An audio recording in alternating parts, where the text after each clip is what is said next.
Драги мои пријатели, сакам да ја поздравам и да ја посакам се најубаво во новата 2025 година.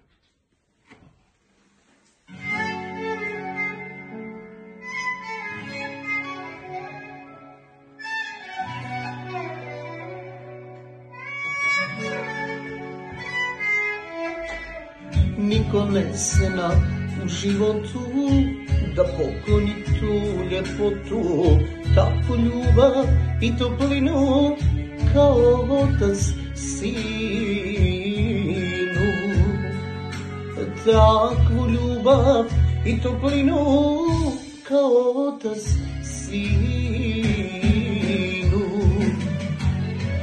За тебе бих живот дао, најгоре издржао, борио се док ме имаш.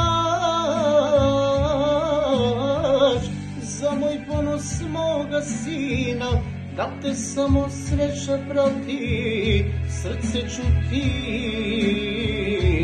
своје да ти. За тебе бих живот дао, најгоре издржао, борио се док ме имаш. За мој понос мога сина, да те само среќа прати, срце чути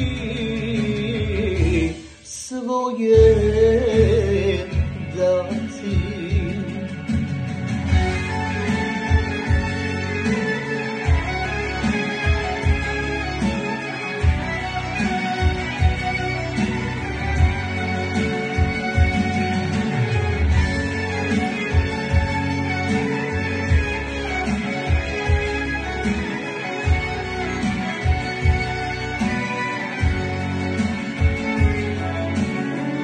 Kroz njegove i oluje, da te štiti otac stuje, ništa ne smije da te brine dok me imaš, sine.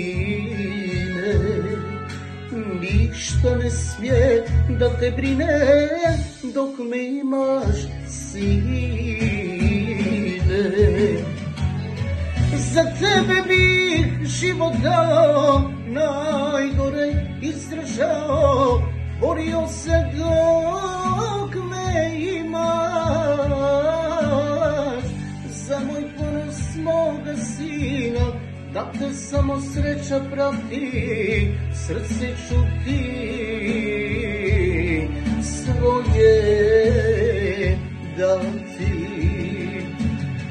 За тебе бих живот дао, најгоре издржао, борио се док ме имаш. За мој понос мога сина, да те само среќа прати, срце чути